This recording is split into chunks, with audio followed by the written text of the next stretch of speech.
ശ്രീയും തനുവിനെ ആദ്യമായി കണ്ടതൊക്കെ ഓർത്തെടുക്കുകയായിരുന്നു. ആദ്യമായി തൻവിയെ ശ്രദ്ധിക്കുന്നത് ഡാറ്റ സ്ട്രക്ചർ ലാബിൽ വെച്ചാണ്. ക്ലാസ്സിൽ വെച്ച് ആരെയും അങ്ങനെ പ്രത്യേകം ശ്രദ്ധിച്ചിട്ടില്ലെന്ന് പറയാം. ലാബിൽ അടുത്തിരിക്കുന്നൊരു പെണ്ണ് ഇടയ്ക്കിടയ്ക്ക് എന്നെ നോക്കുന്നത് അറിയുന്നുണ്ടായിരുന്നു. ഞാൻ നോക്കുമ്പോൾ വേഗം നോട്ടം മാറുകയും ചുണ്ടുകൊണ്ട് ഓരോ ഗോഷ്ടി കാണിക്കുന്നുമുണ്ട്. അത് കണ്ട് ആദ്യം ചിരിയാണ് വന്നത്. എന്താണാവോ ഇതിൻ്റെ പേര്? അവളുടെ അടുത്തിരുന്ന റെക്കോർഡിൽ നോക്കിയപ്പോൾ തൻവി എസ് രാജീവ് എന്ന് കണ്ടു. എനിക്ക് റിസൾട്ട് കിട്ടി മിസ്സിനെ വിളിച്ചപ്പോൾ ആ പെണ്ണ് എന്തോ അത്ഭുതം കണ്ട പോലെ രണ്ട് കണ്ണും തള്ളി നോക്കിയിരിക്കുന്നുണ്ട്. അവളുടെ ആ നോട്ടം കാരണമാണ് പിന്നെ റോഷലിൻ്റെ അടുത്തേക്ക് പോയത്. വൈകിട്ട് ക്ലാസ് കഴിഞ്ഞ് ക്യാൻറ്റീനിൽ നിന്ന് 2 ചായയും വാങ്ങി ക്യാൻറ്റീൻ്റെ പുറത്തായി അധികം ആൾസഞ്ചാരമില്ലാത്ത ഒരിടത്തു നിന്ന് വലിക്കാറാണ് പതിവ്. ചുമരിൽ ചാരി ചായ കുടിച്ചുകൊണ്ട് നിന്നപ്പോൾ ഞങ്ങൾ നിൽക്കുന്നിടത്തു നിന്നുള്ള വിൻഡോവിൻ്റെ അടുത്തു നിന്നും കുറച്ച് പെൺകുട്ടികളുടെ കത്തിയടി കേട്ടത്. ആദ്യം അത്രയ്ക്ക് ശ്രദ്ധ കൊടുത്തില്ലെങ്കിലും റോഷൽ അവരുടെ സംസാരം ശ്രദ്ധിച്ച് ചിരിക്കുന്നുണ്ടായിരുന്നു. ഞാൻ നിനക്ക് വേറെ പണിയൊന്നും ഇല്ലടാ എന്ന് ചോദിക്കാനാഞ്ഞപ്പോൾ എന്നോട് മിണ്ടല്ലേ എന്ന് ചുണ്ടിൽ വിരൽ വെച്ച് കാണിച്ചു. എന്തോ ഒരു കൗതുകത്തിന് ഞാനും ശ്രദ്ധിച്ചു. എൻ്റെ കൃഷ്ണ, ഇവരുടെ പ്രേമം ഒന്ന് കൂട്ടി പാളീസാക്കി കൊടുക്കണേ. അവളോട് ഒരു ഇളി കണ്ടില്ലേടി പൂതന, ഒരുവൾ പറയുന്നുണ്ട്. ബെസ്റ്റ്, അവൾ പ്രാർത്ഥിക്കുന്നത് ആരെ വിളിച്ചാ? ഡി പുള്ളി ഇതിൻ്റെയൊക്കെ സെറ്റാക്കുന്ന ആളാ. നീയേ ആളെ മാറി പിടിക്ക്. നീ ഇവിടെ കിടന്ന് പ്രാർത്ഥിച്ചാലൊന്നും അവരുടെ പ്രേമം പൊട്ടിലിടി പൊട്ടി. അതിന് മറുപടി കേൾക്കുന്നുണ്ട്. കഴിഞ്ഞ വർഷം ഒന്ന് റാഗ് ചെയ്തെന്ന് പറഞ്ഞ് നീ ഇങ്ങനെ ആ ചേച്ചീനെ പ്രാകല്ലേടി. വേറെ ഒരാളും പറയുന്നുണ്ട്.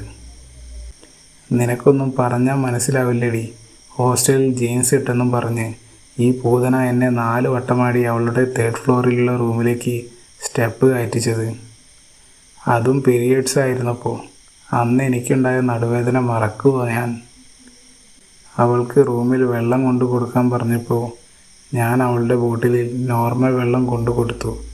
അപ്പോൾ അവൾക്ക് ചൂടുവെള്ളം വേണമെന്ന്. എന്തേലും ആവട്ടെ എന്നോർത്ത് ഞാൻ ചൂടുവെള്ളം കൊണ്ടു കൊടുത്തപ്പോൾ അവൾക്ക് തണുത്ത വെള്ളം വേണമെന്ന്. പണ്ടാരം സീനിയറായി പോയി, അല്ലെങ്കിൽ 2 പറയാമായിരുന്നു. അങ്ങനെ വീണ്ടും സ്റ്റെപ്പ് കയറി ഇറങ്ങി വന്ന് തണുത്ത വെള്ളമായി കയറി. അപ്പോൾ ആ നല്ലവളായ ചേച്ചി പറയുകയാണ് അവൾക്ക് സാധാ വെള്ളം മതിയെന്ന്. അവളുടെ തല അടിച്ച് പൊട്ടിക്കാനാണ് തോന്നിയത്. പിന്നെ അവളെയും അവളുടെ അച്ഛനെയും അപ്പൂപ്പന്മാരെയും നല്ലപോലെ സ്മരിച്ചിട്ട് താഴെ വന്ന് വീണ്ടും വെള്ളമെടുത്തു. അതിലേക്ക് തുപ്പിയാലോ എന്ന് ഞാൻ കുറേ വട്ടം ആലോചിച്ചതാണ്. പിന്നെ അതിലേക്ക് നൈസായി തുപ്പി. പിന്നെയും ആ സ്റ്റെപ്പ് കയറി കൊണ്ടുപോയി കൊടുത്തപ്പോൾ ഞാൻ ചാവാറായിടി. ആ സ്റ്റെപ്പ് മുഴുവൻ 4 തവണ കയറിയവനെ മനസ്സിലാവൂ. വെള്ളം കൊടുത്തപ്പോൾ തീർന്നല്ലോ എന്ന് വിചാരിച്ച് പോരാൻ നിന്ന് എന്നെക്കൊണ്ട് ഡാൻസ് ചെയ്യിപ്പിച്ചു. അതുപോട്ടെ, വായുവിലിരുന്ന് ബൈക്ക് ഓടിപ്പിച്ചത് 15 മിനിറ്റാണ്. ആ സമയം മുഴുവൻ ഞാൻ മനസ്സിൽ അവളെ മലയാളത്തിൽ എല്ലാ A ക്ലാസ് തെറികളും വിളിച്ചുപോയി. അതിനിടയിൽ അവൾ ആ വെള്ളം കുടിക്കുന്ന കണ്ടപ്പോഴാണ് എനിക്ക് ഒരിത്തിരി സമാധാനമായത്. നടുവേദന ആയിട്ട് പിന്നെ ഞാൻ 2 ദിവസം ക്ലാസ്സിൽ പോയില്ലായിരുന്നു. നിനക്കൊക്കെ ഇങ്ങനെ പറയാം, കഥാനായിക പറയുന്നുണ്ട്. കേട്ടപ്പോൾ ഞങ്ങൾ 2 പേരും ചിരിച്ചു പോയി. ഇവളാൾ കൊള്ളാലോ എന്നോർത്തത്. ഞങ്ങൾ വലി കഴിഞ്ഞ് ബൈക്കിൽ റൂമിലേക്ക് പോയി. അവർ അവിടെ സംസാരം തന്നെ. അടുത്ത ദിവസം ക്ലാസ്സിൽ ചെന്നപ്പോൾ തൻവിയെ ഒന്ന് ശ്രദ്ധിച്ചിരുന്നു. ക്ലാസ്സിലിരുന്ന് മുഴുവൻ വാചകമടിയാണ് പെണ്ണ്. ഒരാളെപ്പോലും വെറുതെ വിടില്ല. പഠിപ്പിസ്റ്റ് ബോയ്സ് ആയിട്ട് അധികം സംസാരിക്കുന്നത് കണ്ടിട്ടില്ല. ഇടയ്ക്ക് ഞങ്ങളെയും പരിചയപ്പെടാൻ വന്നു. ചേട്ടൻ്റെ പേരെന്താന്നുള്ള അവളുടെ ചോദ്യം കേട്ടപ്പോൾ ചിരിയാണ് വന്നത്. ഈ ശബ്ദം എവിടെയോ കേട്ടിട്ടുണ്ടല്ലോ എന്ന് ഓർമ്മ വന്നു. എവിടെയാണെന്ന് പെട്ടെന്ന് ഓർമ്മ കിട്ടിയില്ല. അവൾ ഞങ്ങളുടെ പേരും നാടും ഒക്കെ ചോദിച്ചു. അവളുടെ കൂടെ 2 വാലുകളും ഉണ്ടായിരുന്നു. അവരും ഇടയ്ക്ക് ഓരോന്ന് ചോദിച്ചു. ഞാൻ 1-2 വാക്കിൽ ഉത്തരം പറഞ്ഞത് അവൾക്ക് ബോധിച്ചിട്ടില്ല എന്ന് മുഖത്ത് നോക്കിയാൽ അറിയാം. മുഖം ഇഷ്ടക്കേടോടെ വീർപ്പിച്ച് വെച്ചിട്ടുണ്ട്. അങ്ങനെ അന്ന് വൈകിട്ടും ക്യാൻറ്റീനിൽ നിന്ന് ചായ വാങ്ങി വലിക്കാൻ പോയത് ഇന്നലെ നിന്ന അതേ സ്ഥലത്ത് തന്നെ. ഇന്നും കേൾക്കുന്നുണ്ട് ആരൊക്കെയോ ചീത്ത പറയുന്നത്. അവൻ ആരാന്ന് അവൻ്റെ വിചാരം? കണ്ടേച്ചാലും മതി കാട്ടുമോക്കാൻ. എന്തേലും ചോദിക്കുമ്പോൾ മര്യാദക്കൊരു മറുപടി ഒന്നൂടെ. ഇനി അവനോട് എൻ്റെ പട്ടി മിണ്ടും. ഇന്നലത്തെ കഥാനായികയുടെ ശബ്ദം. ഇത് ഇന്ന് പരിചയപ്പെടാൻ വന്നവളുടെ സൗണ്ടാണല്ലോ. അപ്പോൾ ഈ മുതലാണോ ഇന്നലെ ഇരുന്ന് പ്രാഗിയത്? അതെടാ, നീ പറഞ്ഞത് സത്യം. എന്ത് ജാടയാടാ അവൻ. ബാക്കി രണ്ടുപേരും ഇവളെ സപ്പോർട്ട് ചെയ്യുന്നുണ്ട്. മറ്റവന് കുഴപ്പമില്ല. ആ ശ്രീകാന്ത് ലാബിൽ എൻ്റെ അടുത്തിരുന്നപ്പോൾ ഇതിനും വലിയ ഷോ ഓഫായിരുന്നു. കണ്ടാലൊരു തല്ലിപ്പൊളി ലുക്കാണെങ്കിലും പ്രോഗ്രാമിങ്ങിൽ ബുജിയാണെന്ന് തോന്നടാ. പെട്ടെന്ന് റിസൾട്ട് കിട്ടി അവൻ എണീറ്റ് പോയി. അവൾ വീണ്ടും പറയുന്നുണ്ട്. ഡാ, ഇവളുമാർ നമ്മളെക്കുറിച്ചാണല്ലോ പറഞ്ഞത് നീ ജാടയാണെന്ന്. അവർ കണ്ടുപിടിച്ച് കളഞ്ഞല്ലോ.